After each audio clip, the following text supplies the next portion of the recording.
అమిత్ షా నిరంకుశ పాలన మోడీ సర్కార్ డౌన్ డౌన్, మోడీ సర్కార్ డౌన్ డౌన్, మోడీ సర్కార్ డౌన్ డౌన్, మోడీ సర్కార్ డౌన్ డౌన్, మోడీ సర్కార్ డౌన్ డౌన్, మోడీ సర్కార్ డౌన్ డౌన్. ఇమ్మీడియట్ గా ఆయన వాపస్ చేసుకోవాలా, ఆయన వ్యాఖ్యలు వాపస్ చేసుకోవాలా, క్షమాపణ కోరాలా. వెంటనే మోడీ గారు అతని రాజీనామాని తీసుకోవాలని కోరుకుంటూ డిమాండ్ చేసుకుంటా ఉన్నాము. ఈవేళ భారతదేశంలో దళితులారా, ఇది కేవలము ఒక దళితులు ఐక్యమత్యంగా ఉండి రాజ్య అధికారానికి వీళ్ళు వెళ్లకుండా పోవాలనేసి ఒక కుట్రతో చేస్తున్నటువంటి దాడి.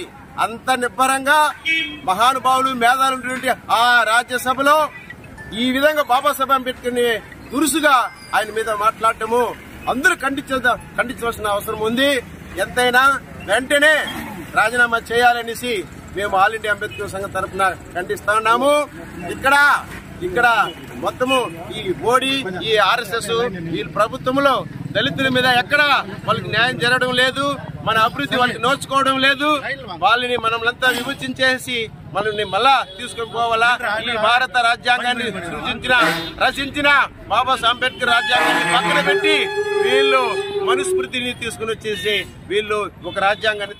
మిత్రులారా, ఈ రోజు ఆల్ ఇండియా అంబేద్కర్ యువజన సంఘం ఆధ్వర్యంలో మొన్న జరిగినటువంటి పార్లమెంట్ నందు కేంద్ర మంత్రి అమిత్ షా రాజ్యసభలో అమిత్ షా గారు బాబాసాహెబ్ అంబేద్కర్ గారిని అవమానపరిచే విధంగా అంబేద్కర్ పేరుని ఈ మధ్యలో అంబేద్కర్ అని వాడుకుంటున్నారు. దాని బదులు మీరు దేవుడి పేరు తలుచుకుంటే మీరు స్వర్గానికి పోతారని చెప్పి అంబేద్కర్ ని కించపరిచే విధంగా అమిత్ షా కేంద్ర మంత్రి మాట్లాడినారు. దీన్ని ఆల్ ఇండియా అంబేద్కర్ యువజన సంఘం తీవ్ర స్థాయిలో ఖండిస్తా ఉంది. ఈ బీజేపీ ప్రభుత్వం వచ్చిన తర్వాత భారత రాజ్యాంగాన్ని అంబేద్కర్ ను అవమానపరిచే విధంగా అనేక చర్యలు చేపడతా ఉంది. రిజర్వేషన్ కులాలను అన్ని కూడా సర్వనాశనం చేయాలి. ఈ అంటరాని కులాలను, ఎస్సీ ఎస్టీ బీసీ మైనారిటీలను అణగదొక్కాలి. అంబేద్కర్ రాజ్యాంగాన్ని మార్చాలనేటువంటి కుట్ర జరుగుతూ ఉంది. మిత్రులారా, ఈ రోజు మనం అందరూ కూడా అమిత్ షాని ఆయన యొక్క పదవి నుంచి రాజీనామా చేయాలి. భారత రాజ్యాంగాన్ని మనం కాపాడుకోవాలి. బీజేపీ, బజరంగ్ దళ్, ఆర్ఎస్ఎస్ చర్యలను మనమందరూ తిప్పికొట్టవలసినటువంటి అవసరం ఎంతైనా ఉందని చెప్పి ఈ భారత రాజ్యాంగాన్ని మనమందరూ కాపాడుకోవాల్సిన అవసరం ఎంతైనా ఉంది. అమిత్ షాని రాజీనామా చేయాలి.